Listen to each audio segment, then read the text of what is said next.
नमस्कार दोस्तों, स्वागत है आपका teaching pro mister YouTube channel पर। आज हम आपके लिए भोजन की आवश्यकता एवं महत्व टॉपिक लेकर आए हैं। आज हम इसमें भोजन की आवश्यकता एवं महत्व का पार्ट सेकंड, जिसमें हम प्रोटीन के बारे में विस्तृत जानकारी प्राप्त करेंगे, विस्तृत अध्ययन करेंगे।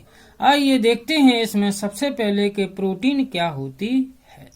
तो प्रोटीन होती है वो मानव शरीर की वृद्धि एवं विकास में प्रोटीन की महत्वपूर्ण भूमिका होती है। यदि मानव शरीर का विकास एवं वृद्धि अच्छी तरह से करना है तो प्रोटीन की आवश्यकता होती है। इसके बाद देखते हैं कि प्रोटीन के प्रकार। प्रोटीन मुख्यतः 3 प्रकार की होती है। इसमें नंबर फर्स्ट है सरल प्रोटीन। सरल प्रोटीन क्या होती है? ये वे प्रोटीन होती है जो केवल अमीनो अम्लों से मिलकर बनी होती है, अर्थात जो प्रोटीन अमीनो अम्लों से मिलकर बनी होती है वो सरल प्रोटीन कहलाती है। इसके बाद देखते हैं कि संयुग्मी प्रोटीन किसे कहते हैं। तो संयुग्मी प्रोटीन वो प्रोटीन होती है जो अमीनो अम्ल व अन्य तत्वों से मिलकर बनी होती है, उसे संयुग्मी प्रोटीन कहते हैं। संयुग्मी प्रोटीन क्या होती है कि जो अमीनो अम्लों और तथा अन्य तत्वों से मिलकर बनी हो, उसे संयुग्मी प्रोटीन कहते हैं। इसके बाद देखते हैं कि व्युत्पन्न प्रोटीन किसे कहते हैं। तो ये प्रोटीन सरल व संयुग्मी प्रोटीन के टूटने पर बनती है, अर्थात जब सरल व संयुग्मी प्रोटीन टूटती है तो व्युत्पन्न प्रोटीन का निर्माण होता है। आइए देखते हैं कुछ प्रोटीनों के नाम व प्राप्ति के स्रोत। हमें ओराइजीन नामक प्रोटीन है वो चावल से प्राप्त होती है, तथा ग्लूटीन नामक प्रोटीन गेहूं से प्राप्त होती है, तथा केसीन प्रोटीन है वो कैसीन प्रोटीन भैंस के दूध में पाई जाती है, तथा केराटिन प्रोटीन है गाय के दूध में पाई जाती है। केराटिन प्रोटीन गाय के दूध में पाई जाती है। इसके बाद देखते हैं कि कैरोटिन प्रोटीन है वो बाल, नाखून, त्वचा में पाई जाती है, और कोलेजन प्रोटीन है वो त्वचा में पाई जाती है। और यह ब्यूनिन प्रोटीन अंडे में पाई जाती है, और प्राथ्रोम्बिन प्रोटीन है वो रक्त में पाई जाती है। इसके बाद देखते हैं कि फाइब्रिन प्रोटीन होती है वो रेशम के धागों में पाई जाती है। इसके बाद देखते हैं हम प्रोटीन के प्रमुख कार्य। प्रोटीन के प्रमुख कार्यों में नंबर फर्स्ट है कि प्रोटीन शरीर की वृद्धि के लिए आवश्यक है। प्रोटीन किसके लिए आवश्यक है? शरीर की वृद्धि के लिए। इसके बाद देखते हैं कि 1 ग्राम प्रोटीन से 4 किलो कैलोरी ऊर्जा उत्पन्न होती है। 1 ग्राम प्रोटीन से कितनी ऊर्जा उत्पन्न होती है? 4 kilo calorie.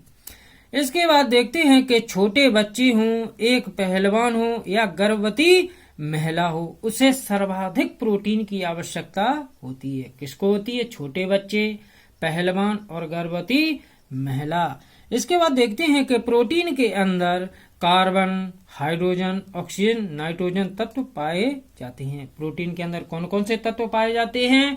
Carbon, hydrogen, oxygen, nitrogen. इसके बाद देखते हैं कि एंजाइम तथा हार्मोन के निर्माण के लिए प्रोटीन उपयोगी होती है। प्रोटीन उपयोगी किसके लिए होती है? एंजाइम तथा हार्मोन के निर्माण के लिए। इसके बाद प्रोटीन शरीर में रोग रोधक क्षमता उत्पन्न करने में महत्वपूर्ण भूमिका निभाती है, अर्थात प्रोटीन होती है वो हमारे इम्यूनिटी पावर्स को मजबूत बनाती है, जिससे हमारी बॉडी में रोगों से लड़ने की रोग प्रतिरोधक क्षमता विकसित होती है। इसके बाद देखते हैं कि शरीर के रुधिर संगठन को भी संतुलित बनाने में प्रोटीन सहायक होता है, अर्थात हमारे शरीर के रक्त के संगठन को संतुलित बनाने का कार्य प्रोटीन करती है। इसके बाद देखते हैं कि घाव भरने का कार्य प्रोटीन करती है। जब कभी भी चोट लग जाती है तो उस घाव को भरने का कार्य प्रोटीन ही करती है। इसके बाद देखते हैं कि सोयाबीन में प्रोटीन है वो 46% पाई जाती है, दाल में 26 प्रोटीन पाई जाती है और स्पाइरुलिना में 65 प्रोटीन पाई जाती है। अर्थात सबसे अधिक मात्रा में प्रोटीन स्पाइरुलिना में 65%, इसके बाद सोयाबीन में 46%, इसके बाद दाल में 26% प्रोटीन पाई जाती है। आइए इसके बाद देखते हैं कि प्रोटीन को शरीर वर्धक आहार भी कहा जाता है। प्रोटीन को क्या कहा जाता है? शरीर वर्धक आहार भी कहा जाता है। आइए इसके बाद देखते हैं कि प्रोटीन में मुख्यतः कौन कौन से अवयव होते हैं। तो प्रोटीन में मुख्यतः कार्बन होता है वो 50% होता है, हाइड्रोजन होता है वो 7% होता है, ऑक्सीजन 23% होता है, नाइट्रोजन 16% होता है और सल्फर 0.3% होता है। इसके बाद फास्फोरस है वो 0.3% होता है। आइए इसके बाद देखते हैं कि प्रोटीन हमारे शरीर के ऊतकों के निर्माण एवं मरम्मत करने का कार्य भी करती है। प्रोटीन होती है वो हमारे शरीर के ऊतकों का निर्माण करती है तथा उनकी मरम्मत करने का भी कार्य करती है। इसके बाद देखते हैं कि मांसपेशियां, त्वचा, बाल, नाखून अधिकतर प्रोटीन के बने होते हैं। मांसपेशियां होती हैं, त्वचा बाल होते हैं, नाखून होते हैं, अधिकतर किसके बने होते हैं? प्रोटीन के। मानव शरीर में 20 प्रकार के अमीनो अम्ल पाए जाते हैं। अर्थात मानव शरीर में कितने प्रकार के अमीनो अम्ल पाए जाते हैं? 20 प्रकार के। इसके बाद देखते हैं कि हमारे शरीर में प्रोटीन का निर्माण अमीनो एसिड करता है। हमारे शरीर में प्रोटीन का निर्माण कौन करता है? अमीनो अम्ल अर्थात अमीनो एसिड। आइए इसके बाद देखते हैं कि प्रोटीन पशु जगत तथा वनस्पति जगत दोनों साधनों से प्राप्त होती है। प्रोटीन होती है वो पशु जगत से भी प्राप्त होती है और वनस्पति जगत से भी प्राप्त होती है।